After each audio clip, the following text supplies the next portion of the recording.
Hello everyone and welcome to another video with me, Umbra Rays. Hope you guys are doing good. I am doing better. Been a busy little while and obviously still been recovering and still am recovering, but feeling much better. Anyway, regardless of how I'm feeling, I guess it's time to continue on with a new video, and tonight Auron has been released on the JP side. And I'm not only here talking about Auron tonight, I'm also here talking about Yuna tonight as well, because, well, Yuna definitely requires a re-review after having more time with her. I'm not going to talk about Titus yet, because I kind of want to wait and see how the new vision cards improve Titus, but just going to focus on Auron and Yuna. So let's get right into it. Of course, usually after about a minute of blabbing. So here he is. Here is Auron. Now this is the developer version of him. He is the friend version, and as you can see, his stats do speak that this is going to be a powerful unit, but a powerful limited ice unit. I'm not surprised at this point. This game kind of is getting a reputation of giving really good units to ice units. However, I do think that this time Auron is not the star of this event, and I do not think ice units are the star of this event, but let's kind of go into what I think is really good here. First of all, Auron seems to have good TP, good AP as well. I think that his HP getting pretty close to 6,000 is really nice. That's a lot of HP. In terms of attack, 1,018, there's really not that I should be complaining about this, but I'm going to. Taking a look just at Auron's attack, and the fact that this is a level 120 version, EX version, I'm kind of surprised that the attack isn't a little bit higher, but maybe my expectations are a little too high. Either way, kind of think that's just good. Defense and spirit here, as you can see, 16 and 12. I'm actually a little surprised that, well, we'll take a look at his equipment, but for this build, 16 and 12 is not as crazy as I thought it would be. It's not bad by any means, but yeah. And as for the speed, there is a big caveat to this speed, taking into account that it has this equipped to it, +5 Hermes. Wow, a +5 Hermes. That's an extra 6 speed there, so keep that in mind when we're taking a look at Auron here. But I don't even know anybody who has a +5 version of this, so congratulations to the devs for having that. Also taking a look at his equipment just a little bit more, as you can see, he's getting 10 defense from his TMR and 458 HP, 10 critical avoidance, which is kind of interesting that that's where he's focused. And at his main weapon, 161 attack, 5 magic, 5 critical, and 3 aim. This is a pretty nice weapon too, by the way. Just looking at it, the fact that it's a lower tier weapon, but has 15 slash and a 30 to ice attack. Damn, that's a nice greatsword. If only there were more users who could use this greatsword too, that would be fantastic. But either way, that kind of gives you an idea of where the lot of his stats are coming from. Basically, all of his defense stat is coming from his accessories and equipment. Also, a fair amount of his HP is too. So this is kind of why I'm thinking that his stats are not quite as good. But given that I've never thought of Auron being a particularly speedy character, if his speed is hovering around the 90 without extra equipment, that's perfectly fine. I don't think that there's anything bad here. And I should quote also that I don't think that there's anything wrong with his kit looking at these stats. It's just not quite where I thought it would be. And the equipment choice is kind of weird, giving Hermes sandals of all things, because I've never seen this on a friend unit before. And it's just funny to be there, seeing that Auron's speed doesn't seem bad in the first place. So I guess topping off, but kind of weird. Anyway, taking a look at his stats in here, as you can see, he is rocking about some resistances that should give you an idea to what he's strong about. He has some shooting resistance, he has some slash resistance, he has magic resistance too, but we'll get into that in just a second here. And as you can see, he does have some status effect resistances as well. But something to remember is that he does have a fully maxed Fenrir vision card, which is definitely improving his magic and his HP as well. But with that being said, he still seems to have a pretty good, if I was to say anything about Auron, I think that he is particularly good in some aspects against mages, because he does have pretty good magic resistance off the bat and can be added to it, as you can see here. He could be built to be a pretty darn good anti-mage character, which is interesting. Again, probably a little bit to counter Yuna, but not in a direct elemental counter. That being said, Larudo should probably take this guy apart. Larudo, the new the more recent Fire Fist unit, is particularly good against against physical units, and not only that, he is a fire elemental, so I do expect Larudo to be a direct counter to Auron. Now, once we're through all of that, let me get into some overall impressions of him. Very good physical attacker, high performance in terms of attacking. I think that this character will be really insanely good in Guild Wars, given the number of mages that are there, as well as Arena and PvP. Other than that, I don't think he's a good farmer, even with his speed and some AoE abilities. I just don't think Auron's there in terms of a farmer. That's definitely not what you're getting him for, but I do think he will be good in high difficulty content because he has very good durability. The fact that his master ability gives him some spirit resistance, and not only that, but his sub job, which is soldier, is actually, not soldier, fighter, is particularly strong. Fighter is just good against powering itself up and taking physical damage, so yeah, that's going to be really good for Auron here. He also has quite a few debuffs that we'll get into, and of course his master ability just gives a way to power up other ice units, which is already a pretty strong group. But yeah, Fire Piercing and Fire Strike is going to just murder him. And Christmas is coming up, would mean that Christmas Mashley is probably getting not only a boost, but an EX job as well. So I'm a little scared for Auron, to be totally honest. Alright, so what does he have in his main kit? Infinite Possibilities, an ability that increases hit rate and critical rate for 3 turns. That's just on himself. Meteor, which does small target that has a range of 3 directly ahead of him, single target. Bang Dragon, which is a plus AoE, damage to the target, medium in range, and don't move, and which makes it impossible to move for 3 turns with some probability. Conquest, 2 consecutive hits, medium, that is a sure hit ability, has only a 2 range ahead of him. God Killing, damage to the target after destroying barrier and reduces physical that reduces physical damage. So that's pretty darn strong. In the sub part of his job, he has a damage to target medium, and for 3 turns, attack and magic down. And Sake for friends. If you're gonna bring Sake, carrot. Gradually restore HP to allies within range, centered on himself in a plus AoE. Regeneration effect and poison is nullified. So yeah, a little bit of a nice thing there. I don't think it's going to be super good because minus seeing the actual data from it, most regen effects are pretty weak and you're probably going to die anyway.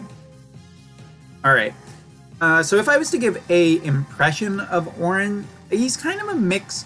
Auron's main job is kind of a mix of Ramza with some of the debuff skills, and Agrias actually is what I think of a lot of for this one. Agrias had a lot of status effects in her kit, and Auron has a lot of debuffs and some status effects too, so it kind of feels like a mix of those 2 characters there, not to mention the fact that he has kind of the tankiness of Agrias, but a little bit of the speed of Ramza, so that's a pretty good combination, to be sure. Looking at his fighter abilities, he can give HP recovery and defense up for himself for 3 turns, damage to target and moving to target square, meaning he does have a teleport ability, self-regenerate HP ability, damage to target medium, attack down for 3 turns, and number of damage received increases. So in other words, it's a stacking damage effect. Extreme, which greatly increases the power or the hitting attack power of allies within range centered on self, and defense penetration. What I think there is that unless you have other strikers, this ability is not as good as it sounds.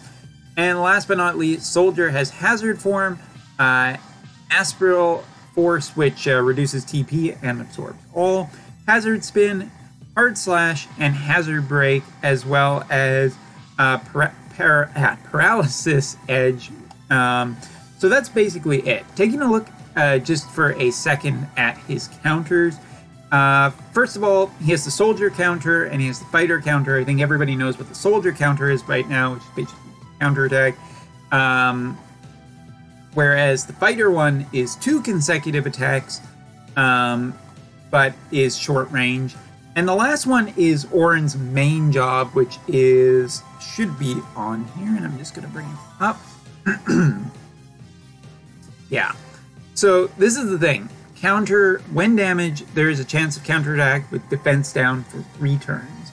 This is strictly the best counter he has in his kit. There isn't even a little bit of a like, oh, well, maybe no. Auron's OG job is the best counter by far. However, it does have an incredible weakness.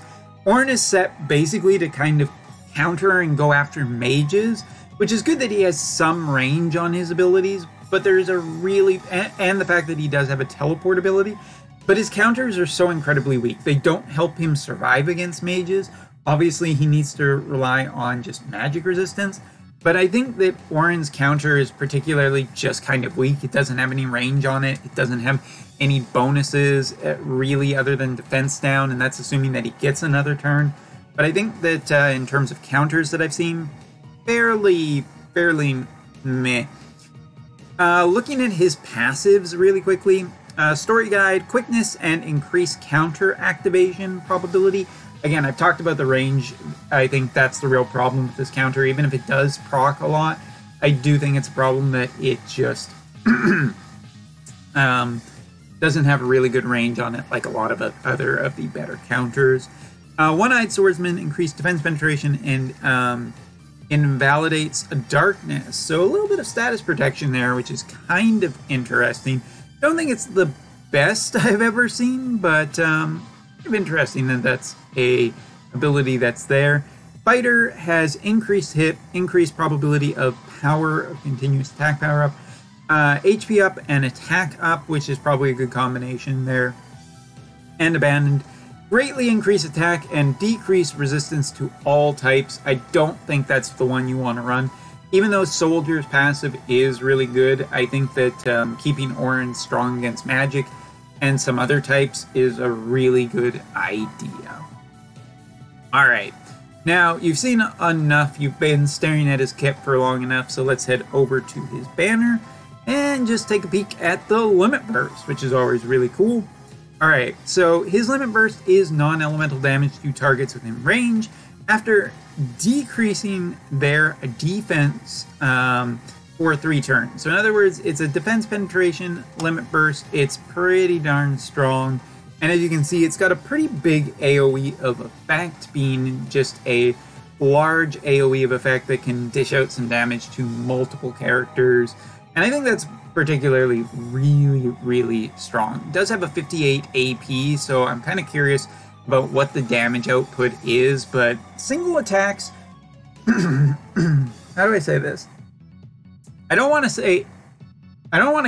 feel like I'm coming down on Auron, but I do think that in general, Auron's Limit Burst here, single target or single hit attacks, I feel like there's more potential for damage in multi-hit Limit Burst. But I'm not going to penalize it too hard or say anything bad about it because I think it'll probably end up being really strong. It also has defense on it, so it's just really good. Now, we've already shown off Auron's Limit Burst, and now we're getting into just his Trust Mastery, which Trust Mastery, Clothing, disables own attack and Confusion, Petrification for 3 turns. So in other words, disable, Confusion, Petrification, Protection on a TMR. Pretty good, actually. I don't know if it's like quite amazing, but it is a TP ability. You can use it one time. It'll probably generate you some AP and keep you protected from some status effects, which is generally good because you don't want your attacker not being able to attack, confused, or petrified, because that's kind of going to ruin your day. So yeah, overall, Auron is definitely a strong attacker, and I think a really valuable character for fighting against mages. I think that he is really good in PvP and PvE, and I think that he will have a really strong place in terms of like hard difficulty fights where you're fighting really difficult bosses. That being said, Auron, a lot of Auron's preview is not quite as strong to me, because even though he looks strong, there's some equipment in there that is really kind of boosting what he ends up being. I think that his build is also incredibly straightforward, other than basically running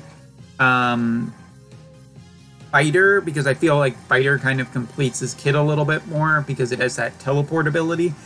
I really think that his counter and potentially his passives are fairly easy to choose. I feel like it's pretty easy which ones I would choose. Definitely the counter is easy to choose. But even then, just kind of missing some range, and it'll be interesting to see where he ends up in 18 months. But yeah, Auron is definitely strong, there's no doubt about it. So if you like Auron, definitely a good get. Alright, and continuing on, I do want to just talk about Yuna a little bit more, because as you can see, I've gotten my Yuna into EX job territory, and over the last week, Yuna has kind of been showing just how powerful of a character she really is, and it's mainly because her EX job, it just expands her kit to being quite tanky as a character. As a matter of fact, she's an amazingly tanky healer. So taking a look at, of course, Arise was always one of the things that people were really focused on, but looking into her EX job, once you get up to level 21, you unlock this, which is an upgrade for her counter ability that basically heals her for about 4,000 if the counter procs, and that is just insane. And that's assuming that you, like, just currently from what I've been seeing with Yuna. Yuna dishes out a massive pile of damage with her attacks because she has good advantage of her attacks being light damage, AoE, she has sure hits, she has basically everything, and at the end of all of this, once she gets up to job level 25, she also gets a rise. But yeah, taking a look at Yuna's stats in a more magic-focused party, I just want to remember which party it was. I think it was this one that... Yeah, taking a look at Yuna's stats, she is a beast of a healer. I think that she actually completely supplants Rosa, as well as not only Rosa, but Ayaka too. Especially Ayaka. Yuna is just so much more stronger with more attacks, but still incredibly powerful healing. Prayer is really good, but as you can see, 90 in terms of agility is just really strong. Not only that, but 4,000 HP is just really good, and in terms of her magic stat here, and this is a primarily damage-focused Yuna build, but you could definitely end up taking her more in the direction of making her tanky. And the scary thing is I still don't have her Spirit and Bravery completely maxed, so I'm still potentially getting more out of her. Yeah, it's with no Hermes sandals or anything, she is just a really strong character, and I think that that is worth mentioning here in comparison to Auron. So Globalers, when you're taking a look at these two characters, both are very strong, but Yuna with her counter just seems really nice. I think that it is really strong, and barring anything that might be in Auron's EX job that I just can't look at right now because I don't know anybody who's unlocked it yet, and it's not up on Wotv calculation at the time of this recording. You know, I think that I think that Yuna is by far and away the best character on this in this event. Definitely Auron and Titus, I think, are really strong. No doubt in my mind about that. but I think that Yuna is just so insane. So yeah, I guess long-winded, kind of roundabout way. Think that Yuna is crazy, think that Auron is really, really strong as well, and I'll be keeping an eye to see how strong Auron is over the next little while. But until then, tell me what you guys think of Auron and his kit. Do you think that I am underappreciating him? Or do you think that I am overappreciating him? Do you think that Yuna is insane? I'll try and come with more videos once I have my Yuna completely maxed so you can see exactly how good she is. But either way, some good stuff for Final Fantasy X, and hope that goalers are excited to get them in 3 months, when at that time I'm sure JP will have something else that you guys are going nuts about. Anyway, thanks for watching. Take care. See you next time.